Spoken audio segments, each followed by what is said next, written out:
Assalamualaikum warahmatullahi wabarakatuh. Kami dari kelompok 2 dengan tema materi Ruang Lingkup Sains yang beranggotakan Bunga Salsabila dengan NIM 2323105 dan saya Peggy Karyawati dengan NIM 232311020 dan dosen pengampu kami yaitu Bapak Arif Mutakian MPD. Baiklah, untuk materi tentang ruang lingkup sains yang pertama akan disampaikan oleh Bunga. Kepada Bunga dipersilahkan. Terima kasih kepada moderator. Materi yang pertama yaitu, sudah tahukah kamu apa itu sains? Kata sains diadaptasi dari kata Inggris science yang berasal dari bahasa Latin scientia yang berarti pengetahuan dan perkataan Latin juga scire yang berarti belajar atau to learn. Secara umum, sains adalah ruang lingkup ilmu pengetahuan yang diperoleh dari suatu penelitian yang objektif atau dari pengujian menggunakan metode ilmiah yang bersifat sistematis dan logis. Baiklah, untuk definisi sains menurut para ahli, yang pertama yaitu ada McComas 2002. Ia ia mengemukakan sains secara luas dibagi menjadi dua kategori, yaitu ilmu alam dan ilmu fisika. Sedangkan menurut Burni 2007, eh, ia mem- ia membagi sains menjadi 5 cabang utama, yaitu matematika, ilmu fisika, ilmu bumi, ilmu kehidupan, dan ilmu sosial. Materi selanjutnya yaitu sains sebagai pengetahuan ilmiah. Secara konseptual, pengetahuan merupakan hasil dari proses penyimpulan berbagai bahan informasi dan pengalaman sebagai keputusan pikiran dan mempengaruhi sikap perilaku, di mana proses dan bahan-bahannya bisa dipertanggungjawabkan dan dapat diuji ulang.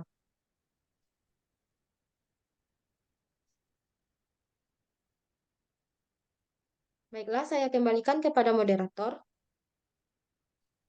Baiklah, untuk materi selanjutnya yaitu sains sebagai aktivitas ilmiah.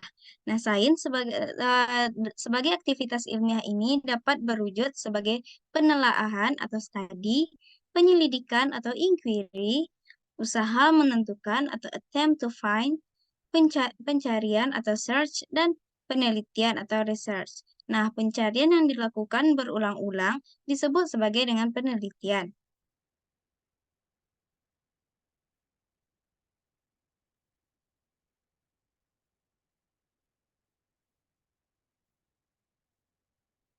Nah, selanjutnya ada beberapa istilah dalam ruang lingkup sains. Yang pertama ada student. Student ini adalah pembelajar sejati yang terbiasa membaca, tumbuh daya baca, terus bergulat dengan bacaan, mengembangkan diri dengan bacaan dan bergerak maju, mempersiapkan diri menjadi peneliti. Selanjutnya yang kedua ada research. Research juga bukanlah hanya orang yang bisa atau terampil meneliti, tapi ia juga sebagai pembelajar yang tidak kenal kata lelah.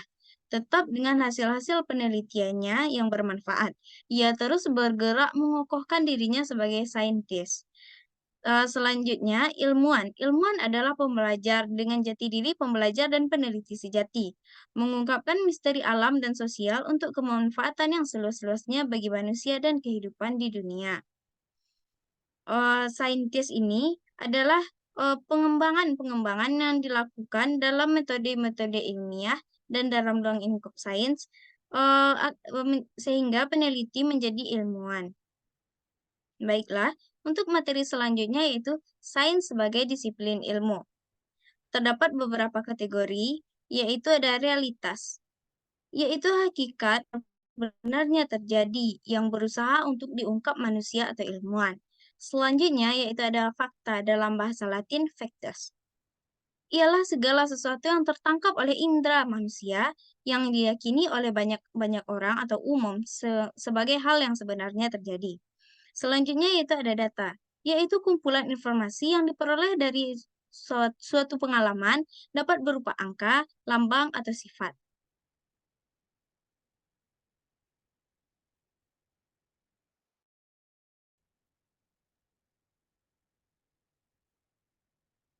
Nah, dalam sains, keberhasilan menemukan hukum-hukum tetap ini dari perilaku alam atau fenomena natural mendorong para ilmuwan untuk memperluas objeknya tentang perilaku masyarakat yang dikenal dengan gejala sosial atau fenomena sosial.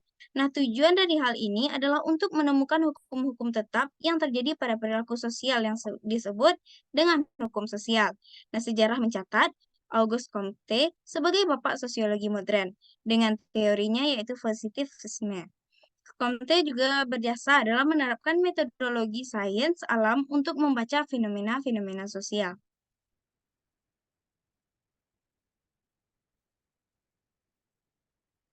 Nah, jika fenomena alam ini fenomena alam ini memiliki sifat tetap atau continuity, bisa dilakukan rekayasa, bahkan pada taraf tertentu dilakukan eksploitasi alam atau exploitation.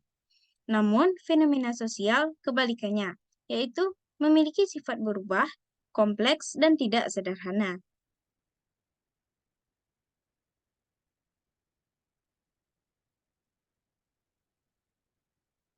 Baiklah, untuk materi selanjutnya akan disampaikan kembali oleh Bunga. Kepada Bunga, disilahkan. Terima kasih kepada moderator. Baiklah, materi selanjutnya yaitu cabang ilmu dalam sains. Yang pertama yaitu ada ilmu matematika, yaitu menyelidiki hubungan antara hal yang dapat diukur atau dikuantifikasi dalam bentuk nyata maupun abstrak. Cabang ilmu matematika yaitu aritmatika adalah pusat matematika, melibatkan penggunaan angka untuk perhitungan. Bidang terkait lainnya yaitu aljabar dan geometri.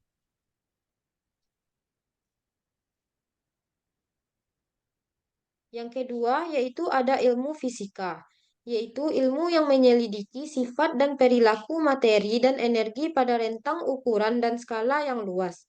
Para ilmuwan mempelajari hubungan materi, energi, gaya, dan waktu untuk menjelaskan bagaimana faktor-faktor ini membentuk perilaku fisik alam semesta.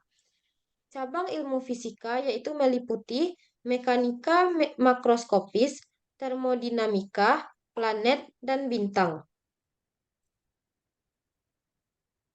Selanjutnya yaitu ilmu bumi, yaitu ilmu yang mempelajari struktur dan komposisi planet kita, dan proses fisik yang membantu membentuknya. Geologi mencangkup perubahan fisik, yaitu pertanian, pertambangan, penggundulan hutan. Yang kedua yaitu geomorfologi. Selanjutnya mineralogi. Cabang lain dari ilmu bumi yaitu oseanografi, hidrologi, dan glasiologi. Yang keempat yaitu ilmu alam, yaitu ilmu yang mencangkup semua bidang studi yang berhubungan dengan makhluk hidup, berupa biologi yang dibagi menjadi botani atau studi tanaman, zoologi atau studi hewan, mikrobiologi atau studi mikroskopis.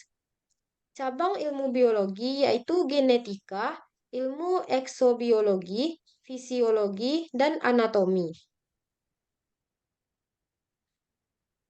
Selanjutnya yaitu ilmu sosial, yaitu ilmu yang mengeksplorasi masyarakat manusia dulu dan sekarang, dan cara manusia berperilaku. Terdapat ilmu berupa sosiologi, psikologi sosial, antropologi, dan ilmu politik. Dan yang terakhir yaitu ilmu teknologi, yaitu ilmu pengetahuan ini terutama berasal dari ilmu matematika dan ilmu fisika. Cabang-cabang teknik meliputi teknik penerbangan dan kelautan, teknik sipil, teknik komputer. Bidang teknologi telah berkembang dari kemajuan ilmu kehidupan, dikenal sebagai bioteknologi, melibatkan berbagai aktivitas seperti rekayasa genetika. Selanjutnya, saya kembalikan kepada moderator. Baiklah, terima kasih kepada Bunga. Nah, sekianlah materi tentang kelompok kami, yaitu tentang ruang lingkup sains. Semoga materi yang telah disampaikan dapat bermanfaat bagi kehidupan kita dan dalam pembelajaran tentunya. Sekian, terima kasih, dan Assalamualaikum warahmatullahi wabarakatuh.